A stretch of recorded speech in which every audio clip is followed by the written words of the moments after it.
Day 25. Waiting quietly. It is good that one should hope and wait quietly for the salvation of the Lord. Lamentations 3:26. Let us focus today on the God of our salvation. Take heed and be quiet. Do not fear or be faint-hearted. Isaiah 7:4. In quietness and confidence shall be your strength. Isaiah 30:15. Verses such as those above reveal to us the close connection between quietness and faith. They show us what a deep need there is of quietness as an element of true waiting on God. If we are to turn our whole heart toward God, then we must first turn it away from ourselves, from all that occupies and interests, whether of joy or sorrow. God is a being of such infinite greatness and glory, and our nature has become so estranged from his likeness, that we need to set our whole mind and heart on him, even in some little measure, to know and receive him. Everything that is not God, anything that excites our fears or stirs our efforts or awakens our hopes or makes us glad, hinders our perfect waiting on him. The message to wait quietly has deep meaning. In quietness and confidence shall be your strength. The very thought of God and his majesty and holiness should silence us, as Scripture abundantly testifies. The Lord is in his holy temple. Let all the earth keep silence before him. Habakkuk 2:20. Be silent in the presence of the Lord. Zephaniah 1:7.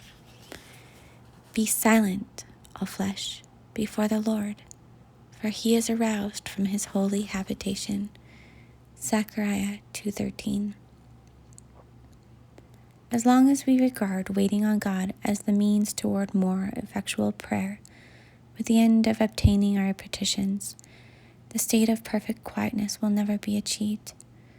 But once we realize that waiting on God is itself an unspeakable blessing and one of the highest forms of fellowship with the Holy One, then the adoration of God and his glory will of necessity humble the soul into holy stillness, making way for God to speak and reveal himself.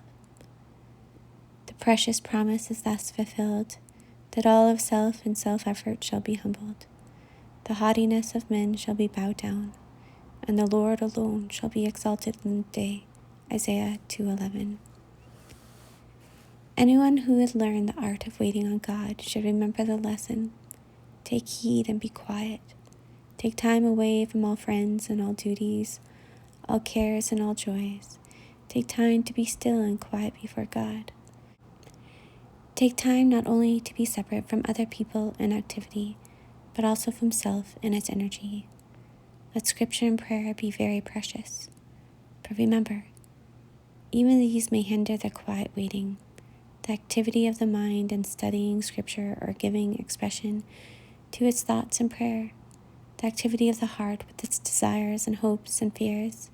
These activities may so encourage us that we do not come into the still waiting on the all-glorious One. Our whole being is not bowed in silence before him, though at first it will be difficult to wait quietly, with the activities of mind and heart for a time subdued. Every effort to do so will be rewarded. You will find that it grows upon you, and that a little season of silent worship brings a peace and a rest that blesses you not only during prayer, but all the day. It is good that one should hope and wait quietly for the salvation of the Lord.